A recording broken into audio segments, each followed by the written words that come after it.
Next हमारा आता है मिनिमाइज क्रॉस कंटेमिनेशन। तो इसमें अवॉइड करना है क्रॉस कंटेमिनेशन। तो जितने भी हमारे डर्ट्स हो गए, जर्म्स हो गए, इनको स्प्रेड करने से अवॉइड करना है। लाइक बाथरूम के लिए you should use a different cloth and kitchen के लिए you should use a different cloth.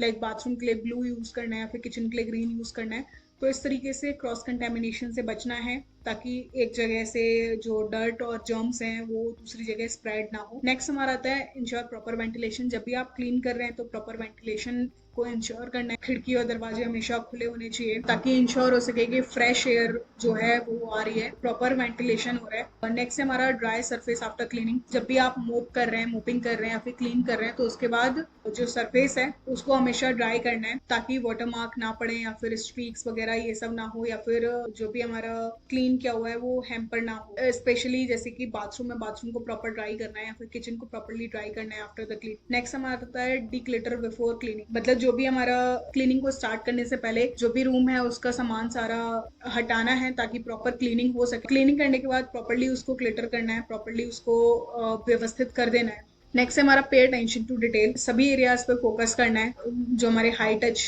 Surfaces हैं, जैसे लाइट स्विचेस हो गया, रिमोट कंट्रोल हो गया, डोर नोब्स हो गया, मतलब जो दरवाजे की कुंडी हो गई वो हो गया, और या फिर जो भी हमारे एरियाज हैं जो हमें दिखते नहीं है, नॉर्मली इतनी जल्दी नोटिस में नहीं आते, लाइक कर्टेन्स के पीछे हो गया, बिहाइंड फर्नीचर के पीछे हो गया, या फिर कोनों में हो गया, या रग्स के नीचे हो गया। तो ये सारे एरियाज जो है वो इतनी जल्दी नोटिस में नहीं आते, तो उन सब पे भी अटेंशन पे करना, बहुत ज्यादा गंदगी ना लगे। नेक्स्ट है अलाउ डिसइंफेक्ट टू ड्वेल। जो भी हमारे when disinfecting surface allow cleaning solution और disinfect to sit or dwell on the surface for the recommended time to effectively kill bacteria, virus and germs before wiping. So जो भी हमारे disinfects हैं, और we already discussed like Dettol हो गया, या फिर कोई अदर ऐसा मटेरियल हो गया जो कि बैक्टीरियाज को किल करता है, लाइक फिनाइल हो गया, तो उसको तब तक जमीन पे रहने देना है जब तक कि वो प्रॉपरली बैक्टीरियाज को किल ना कर दे, या फिर एक पर्टिकुलर टाइम तक, जब तक कि वो एरिया प्रॉपर क्लीन ना हो जाए। जैसे हमारा हार्पिक भी हो गया, तो हार्पिक को कुछ टाइम के लिए टॉयलेट या फिर जो भी हमारे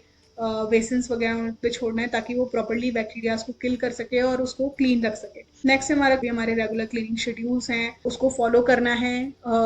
हम डर्ट और जर्म से बच सकें। प्रॉपरली लाइट्स की क्लीनिंग करनी है, ताकि बहुत ज्यादा डर्ट्स और जर्म्स एक जगह पे इकट्ठे ना हो जाए। प्रॉपरली उनकी टाइम टू टाइम क्लीनिंग करते रहना है। नेक्स्ट हमारा फॉलो सेफ्टी गाइडलाइंस, कंपनी के थ्रू बनाई गई है, उनको फॉलो करना है। लाइक ग्लोव्स पहनना है, या फिर अगर जरूरत लगे तो ग्लासेस भी पहन के रखने हैं। और जब भी आप किसी भी एक स्ट्रॉन्ग केमिकल को हैंडल कर रहे हैं, तो सारे प्रोटोकॉल्स जो है उनको फॉलो करना है। जो भी वेट फ्लोर है तो वहाँ पे नॉन स्लिप स्लीपर पहननी है, ताकि आप फिसलने से बच सकें या फिर गिरने से बच सकें। नेक्स्ट हमारा सैनिटाइज एंड डिसइंफेक्ट अप्रोप्रिएटली। जब भी रूम क्लीन हो जाए तो उसके बाद उसको प्रॉपरली सैनिटाइज करना है, रेगुलरली सैनिटाइज करना है। जैसे कुछ हमारे एरियाज हो गए, किचन एरिया हो गया, या फिर बाथरूम हो गया, या फिर हमारे हाई टच सर्फेसेस हो गए, उनको प्रॉपरली सैनिटाइज एंड डिसइंफेक्ट करना है। उसके बाद reduce water and chemical uses. जितना पॉसिबल हो सके उतना कम पानी यूज करना है। मिनिमाइज वेस्ट के साथ केमिकल्स एंड पानी को यूज करना है। उसके बाद चेक फॉर क्लीनिंग रिजल्ट। जैसे ही एक बार क्लीनिंग हो जाए उसके बाद आपको इंस्पेक्ट करना है, ताकि कोई स्पॉट तो नहीं रह गया, या फिर क्लीनिंग प्रॉपरली हुई है या नहीं हुई है। जितने भी टचअप्स हैं वो करने हैं। जो भी हमारे बोर्ड्स हो गए वो प्रॉपरली क्लीन हुए हैं नहीं हुए हैं। कर्टेन्स के पीछे चेक करना है। तो लाइक बेसिकली एक चेकअप करना है आफ्टर द क्लीनिंग। नेक्स्ट हमारा cleaning supplies. These are the methods of inventory control. Inventory control के हमने 3 मेथड्स बेसिकली पढ़े थे, जिसमें हमारा पहला था क्लीनिंग सप्लाईज, दूसरा था हमारा गैस सप्लाईज, और उसके बाद हमारा मशीन इक्विपमेंट। सो क्लीनिंग सप्लाईज में बेसिकली जो भी हमारे क्लीनिंग मटेरियल्स हैं जो हमें मंथली या फिर वीकली या फिर डेली यूज होने वाले हैं, उनकी सप्लाईज को प्रॉपरली मेंटेन करना, ट्रैक रखना, और ऐसा ना हो कि एक साथ बहुत सारे प्रोडक्ट्स हैं उनको हमने रख लिया है। जो भी रेगुलर बेसिस वाले क्लीनिंग सप्लाईज हैं उनको रेगुलरली ही मेंटेन करना। मिनिमम और मैक्सिमम इन्वेंट्री को मैनेज करना कि कितना हमें मिनिमम चाहिए होगा या कितना मैक्सिमम चाहिए होगा, उससे ज्यादा इन्वेंट्री को फिल आउट नहीं करना। उसके बाद जो भी हमारे क्लीनर हैं उनकी क्वांटिटी को डिफाइन करना कि कितना अमाउंट ऑफ क्लीनर ही यूज करना है। ऐसा नहीं कि लाइक बकेट में there is a freshening cleaner तो उसको हम बहुत ज्यादा पोर कर रहे हैं पानी में, ऐसा नहीं करना है। There should be a minimum और लिमिटेड अमाउंट ऑफ क्वांटिटी, वही यूज करना है जो कि डिफाइंड है आपके हाउसकीपिंग हेड के थ्रू। नेक्स्ट है जो भी हमारा परचेजिंग एंड इशूइंग का जो भी रिकॉर्ड है उसको प्रॉपरली मेंटेन कर। तो इस तरीके से हम इन्वेंट्री को कंट्रोल कर सकते हैं। उसके बाद नेक्स्ट हमारा था guest supplies. Guest supplies basically 3 parts में डिवाइड होता है, जिसमें सबसे पहले आता है guest expendables. Guest expendables are basically guest के जाने के बाद या फिर तो जिनको हमको चेंज करना है या फिर गेस्ट के लिए ही होते हैं, ताकि वो उनको यूज कर सके जब या फिर जब वो जाएं तो वो अपने साथ लेके जा सके। जैसे कि सोप हो गया, शैम्पू हो गया,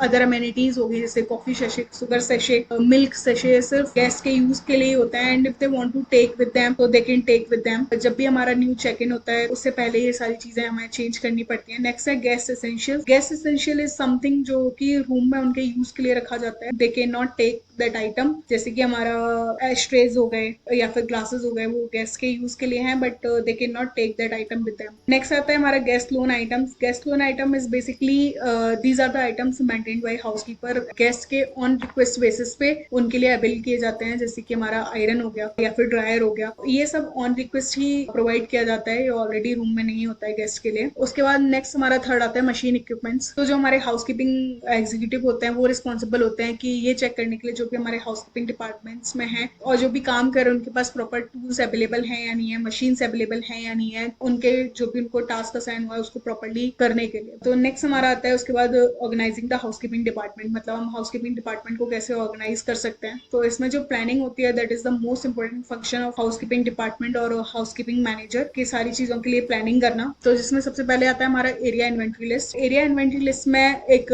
लिस्ट प्रिपेयर करनी है। एरिया इन्वेंट्री लिस्ट में बेसिकली एक लिस्ट क्रिएट करनी होती है, ताकि इसमें बेसिकली हमारी 3 चीजें होती है। Number 1 is AIL, area inventory list, next is frequency schedule and third one is performance standard. Area inventory list is basically it's a list जो हमारी एरिया वाइज क्रिएट हो, जो भी हमारी इन्वेंट्री लिस्ट है, मतलब क्या क्या आइटम्स की हमको जरूरत होगी, कहाँ से हमें कहाँ तक क्लीन करना है, लाइक ये फ्लोर वाइज क्रिएट होती है। Area inventory list is basically जो हमारी फ्लोर वाइज या एरिया वाइज क्रिएट होती है। इसमें बेसिकली जो भी हमारे रूम्स है, मतलब इसमें सारे एरियाज मेंशन्ड होते हैं कि क्या क्या क्लीन होने की जरूरत है। देयर इज अ सीक्वेंस कि कहाँ से क्लीन होना है, कहाँ से हमें स्टार्ट करना है, कहाँ पे एंड करना है। ये प्रॉपर्ली एरियाज जो है वो AIL में मेंशन्ड होते हैं। सेम जो AIL है वो हाउसकीपिंग एग्जीक्यूटिव के थ्रू फॉलो किया जाता है whenever they inspect the property room. Next है हमारा फ्रीक्वेंसी शेड्यूल। फ्रीक्वेंसी शेड्यूल ये इंश्योर करता है, इंडिकेट करता है कि हाउ ऑफन इन्वेंट्री जो लिस्ट है वो क्लीन हो रही है। लाइक आइटम जो है वो डेली एंड वीकली बेसिस पे क्लीन हो रहे हैं या नहीं हो रहे हैं, या फिर उनका रूटीन पार्ट क्या है। जिस भी बेसिस पे फ्रिक्वेंटली उनको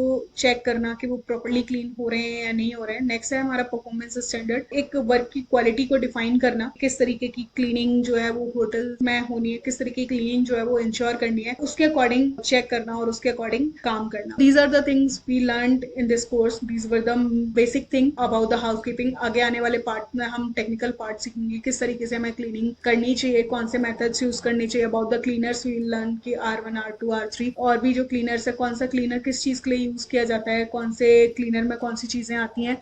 तो ये सब हम आगे आने वाले कोर्सेज में सीखेंगे। फॉर दिस कोर्स यहाँ पे कोर्स में एक असाइनमेंट होगा जो कि आपको पूरा करना है, and after the assignment you can apply for the certificate.